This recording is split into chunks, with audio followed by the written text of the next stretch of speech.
En esta quinta entrega vamos a hablar de los personajes. Los personajes son uno de los elementos más importantes de cualquier obra.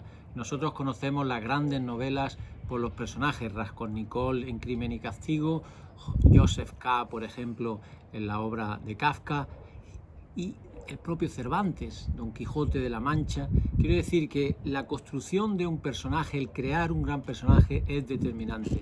Normalmente estos personajes son personajes que se llaman personajes evolucionados, son personajes que van desarrollando toda su historia de tal manera que hay una evolución desde el principio hasta el final, como sucede, por ejemplo, en el personaje de Don Quijote de la Mancha.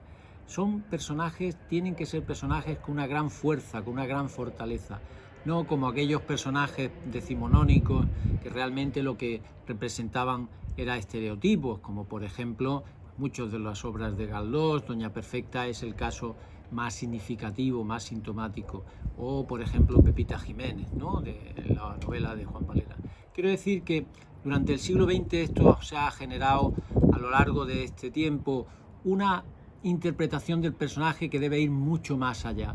Desde el comienzo de una novela hasta el final de la misma se tiene que notar esa evolución en el personaje. Pero ¿cómo presenta el novelista a sus personajes? Normalmente, en las novelas decimonónicas o de principio de siglo, los personajes casi siempre que aparecían eran presentados con sus rasgos físicos, su vestimenta, etc. Y posteriormente, a medida que iba evolucionando la novela, se presentaban en sus rasgos psicológicos, mentales, etc.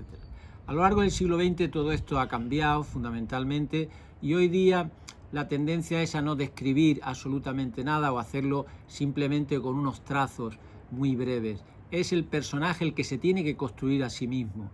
Y la habilidad del escritor precisamente es el construir el personaje por sí mismo.